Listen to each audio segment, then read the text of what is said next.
Right, so hello and welcome back to Books and Things and welcome to another video, and today I'm going to be talking about some wonderful works of historical fiction that I've read in the last few weeks.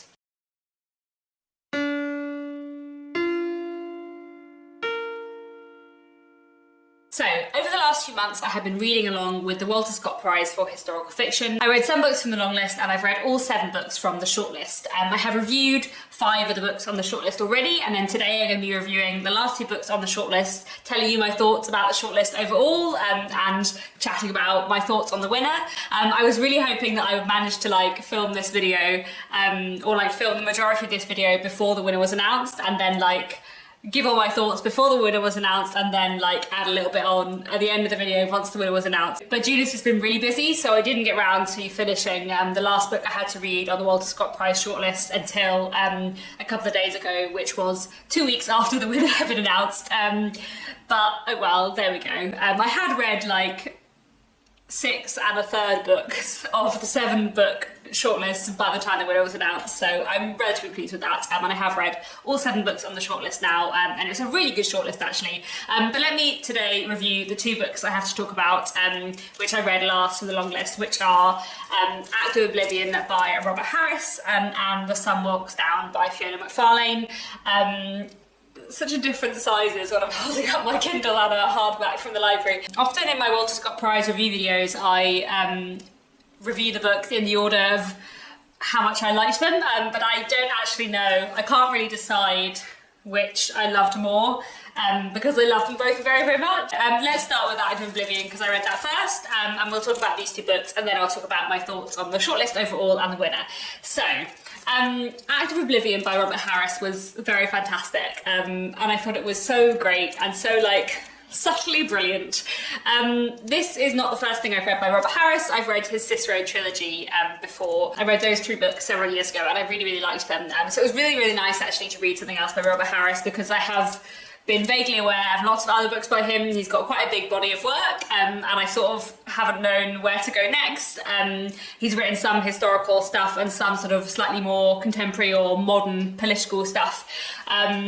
And he's written quite a lot of Second World War stuff, but I wasn't sure if I would like that as much as the sort of older historical stuff. But Act of Oblivion came out last year, and I was really excited to see it on the shortlist for the Walter Scott Prize, and I really, really enjoyed it. So Act of Oblivion is set in the 17th century, partly in England and partly in America, and it is basically all about the kind of aftermath of the Civil War and Cromwell, and kind of what happens after Cromwell has died, and what happens to the people who killed King Charles I after Cromwell has died. 2 of the men we're following, Ned and Will, were amongst the parliamentarians in the Civil War, and were kind of close to Cromwell.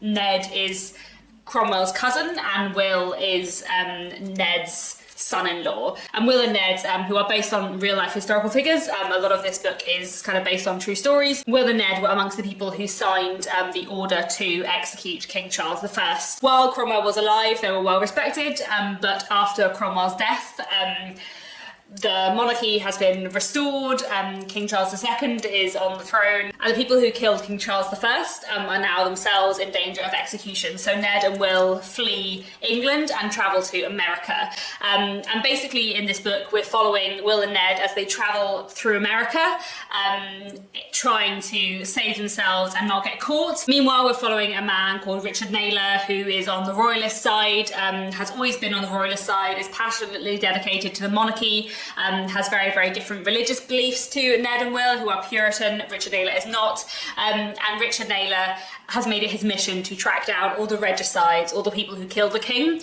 and he wants to make sure that they are killed too. So we follow him as he hunts for Will and Ned, and we follow Ned and Will as they try to escape being hunted by him. And this was so good. I found this really historically fascinating. Most of it is kind of inspired by real events. So Richard Naylor is a fictional character, but basically every single other person who appears in this book is not fictional. And you know, I trust Robert Harris to have done his research, and it feels very believable. And it's a fascinating book in terms of its look at history, because it looks both at like 17th century English history. We spend a lot of time in England with Richard Naylor and also with Will's wife, kind of looking at what life was like in the 1660s after the restoration of the monarchy, but during a time of plague, during the Great Fire of London. And we're looking at kind of life in 17th century England and what a tempestuous few decades it had been for everyone, living through upheaval. And Robert Harris looks fantastically at the kind of political and religious divisions within England at this time. But meanwhile, we're also looking at 17th century America, which is very kind of early on in sort of colonial American history, when the colonies that Ned and Will are moving between are all very much still sort of part of England, but a lot of them were much more loyal to Cromwell than they are to the restored King Charles II. So there's a lot of like complicated political and religious tensions going on in America as well, but also we're moving through this kind of landscape that is very unfamiliar to Ned and Will, and through all these sort of isolated groups of population. So it's historically fascinating, and then the characterization is really, really complicated. Everyone is sort of deeply flawed, and I kind of hated them all, but I also felt very sorry for them all in a way that was just very, very effective. I feel like one of the things I really liked about it was that it was very, very complicated in its depiction of lots of groups of people who thought, felt and believed very, very different things. I was talking to my husband Nick about this book because he also likes Robert Harris. We've both read the Cicero trilogy. I was saying, you know, we're following two characters who are sort of, you know, followers of Cromwell, and we're following one person who is a royalist, and I said, you know, I wonder which side Robert Harris is gonna fall on. And Nick said to me, I don't think Robert Harris really does sides. And I think that is completely true. And actually, like, one of the things I thought was so good about this book was that, like I said, I kind of hated and felt sorry for everyone. And there are some fantastic moments where Robert Harris really looks complicatedly at, like, how very firmly people can entirely believe they are right. And in this book, you are faced with two people, Will and Richard Naylor, who both completely believe that they are right. And there are several other people you meet who just fundamentally believe that they are right. And so when you're following them in their heads, you see their reasoning behind their beliefs and their thoughts and their opinions. But then you also see the opposite side. But then we also have a character like Ned, who is slightly less sure of his beliefs, and whose sort of religious beliefs certainly are less strong than Will's. And I found the way this book looked at all of those characters just amazing. And I also thought the sort of chase narrative of it was really, really well done. It reminded me quite a lot actually of And Now We Should Be Entirely Free by Andrew Miller, which was on the Walter Scott Prize shortlist several years ago. And if anyone likes And Now We Should Be Entirely Free, then I think you would like Act of Oblivion too. This book is very like subtly brilliant. Because all the way through I was like, this is a great book, like, you know, can't flaw this, really good book. Not necessarily like a favourite of the year. And then the ending was just spectacular. And I have thought about it so much since finishing this book that I feel like the ending and also the sort of staying power of this book have really lifted it from like a really good book to like a really fantastic book. And yeah, I just thought it was amazing. And yeah, I need to read more by Robert Harris. He's a fantastic writer, and I highly, highly recommend Act of Oblivion. Really, really historically interesting. Really, really recommend this one. And then the other Walter Scott Prize book that I just finished a few days ago was The Sun Walks Down by Fiona McFarlane, but which I really enjoyed as well. I'll put the cover in colour up on the screen as well. You don't need to just look at my boring grayscale Kindle for several minutes, but I really liked The Sun Walks Down as well. I thought it was another great read, and yeah, I definitely want to read more by Fiona McFarlane in the future because I loved her writing style. It's very like precise in a way that I really enjoy. Kind of reminded me actually of like Emily St. John Mandel's writing, even though The Sun Walks Down is about a very different topic from something Emily St. John Mandel would write about. There was just something about the like very precise writing style, following lots of different characters, that sort of reminded me quite a lot of Emily Sondra-Mandel's writing style, I suppose, which made me love it all the more.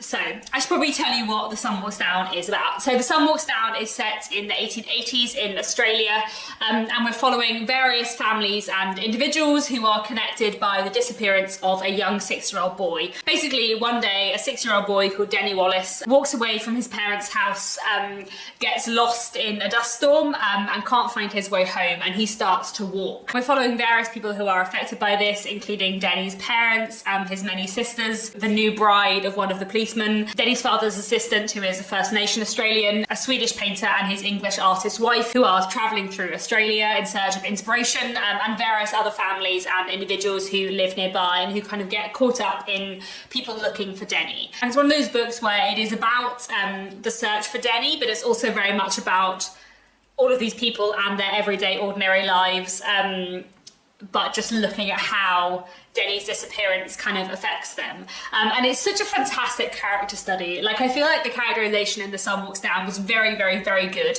And I feel like within the very complicated, really nuanced, fascinating, believable characterization, there was also a lot of really interesting, nuanced and complicated exploration of all the kind of like political, social, cultural, economic tensions within Australia in the 1880s, in the late 19th century. And I feel like that was just done so well, and all the kind of individual characters and their sort of little vignettes and stories and threads throughout the book just like came together so well.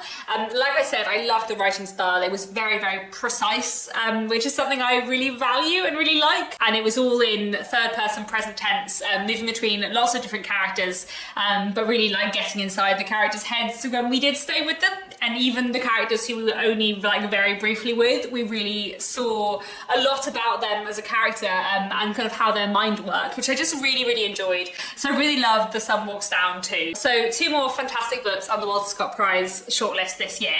Now, before I go on to talking about the book that won the Walter Scott Prize this year, I did want to talk about the kind of shortlist as a whole, and kind of give a vague, loose ranking of the books on the shortlist for me. I thought it was a really, really fantastic shortlist this year. I feel like this year is probably the like strongest shortlist for me personally as a reader. Like, I feel like in previous years there have been a few books on the shortlist that maybe didn't work so well for me, or were like a little bit too literary for me, and I feel like I thought every book on the shortlist this year was really strong.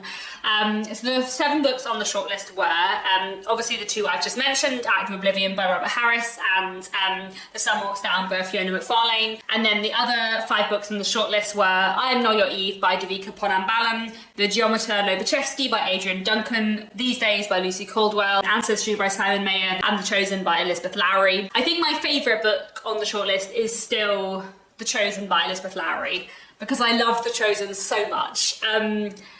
I think The Chosen probably does beat the 2 books I've just spoken about, although I also love them very much. But I do think that The Chosen probably is still my favourite from the shortlist. Obviously, I've spoken about The Chosen before on this channel, but The Chosen is this wonderful novel about Thomas Hardy in the weeks after the death of his wife Emma, and him kind of coming to terms with their marriage and his role in her unhappiness. And I thought it was such a fantastic character portrait and such a wonderful exploration of grief. And I just was really, really impressed by The Chosen. I did probably love it more than I might have done because I love Thomas Hardy, and I love Thomas Hardy's books, and I love his poems, and I love his poems that were inspired by the death of his wife Emma. So I had a sort of really like specific interest in it. But I would massively recommend The Chosen, and that's really my favourite book on the shortlist. Then I think my kind of second favourites would be the 2 I've just spoken about, Act of Oblivion and The Sun Walks Down.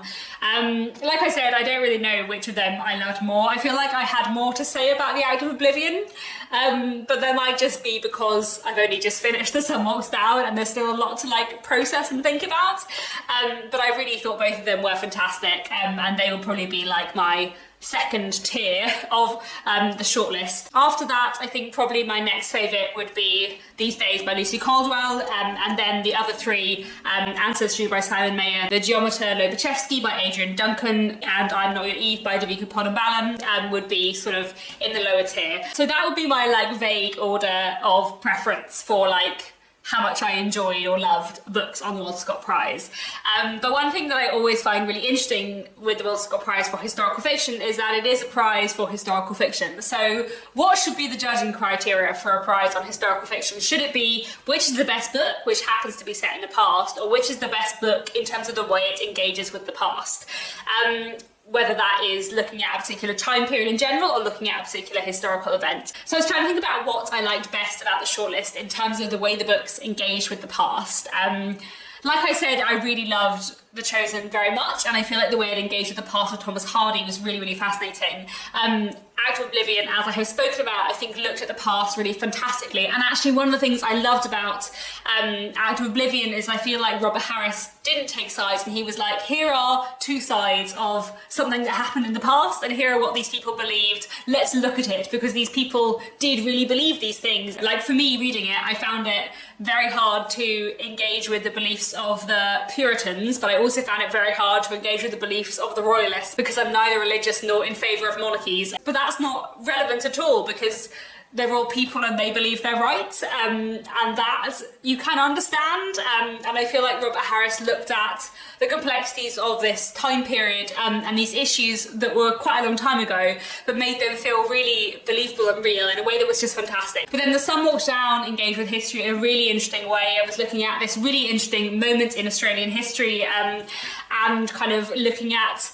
all of the different kind of tensions within that moment in time. I thought that was done so well too. Ancestry by Simon Mayer, as I spoke about several videos ago, has this really interesting like docudrama setup where Simon Mayer is kind of interrogating his own family's past and what may or may not be true. I thought that was really interesting. These days is looking at the Blitz in Belfast and the way that Lucy Caldwell kind of weaves in vignettes of different individuals with the kind of central story about the main family she's following, and the way that kind of engages with the history of Belfast was really, really interesting. I'm Not Your Eve weaves together a lot of different narratives and voices in this really clever way, which again is really dissecting history and looking at kind of who gets to tell the stories from the past. And the geometer Lobachevsky pulls together Irish and Russian history in a way that you wouldn't expect, and in a way that works really, really well, and looks at kind of like a turning point in Russian history, I suppose. So I feel like all 7 of them engage with history in a really, really interesting way. I was going to try and say which I thought engaged with history best, but what I've actually just done is talk about how they all engage with history in a really interesting way, which I like. I feel like the one that engaged with history in the most like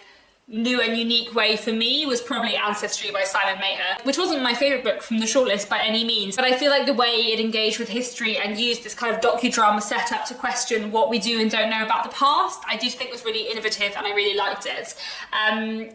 But I also loved all the rest of the books and thought they also engaged with history in interesting ways. So anyway, it really was such a good shortlist this year. When I was waiting to see who the winner was going to be, I was halfway through The Sun Walks Down, and I was thinking, actually, I feel like I would be relatively happy if any of these books won, because I do think all of them are fantastic. And the book that went on to win the Walter Scott Prize for historical fiction was These Days by Lucy Caldwell. I thought These Days was great. I really liked it. Like I said, it wasn't like my absolute favourite from the shortlist, but I thought it was a really fantastic book, and actually like the whole shortlist was so strong, and there were a lot of things that I really, really loved about These Days by Lucy Caldwell. I feel like the way that it kind of looked at the Blitz in Belfast, which was a bit of history that I didn't know very much about, and the way that it looked at kind of a few days in the lives of all of these people during wartime, and how kind of war affects people's everyday lives, and how people kind of try to carry on with their everyday lives, but how difficult it becomes. And I feel like the descriptions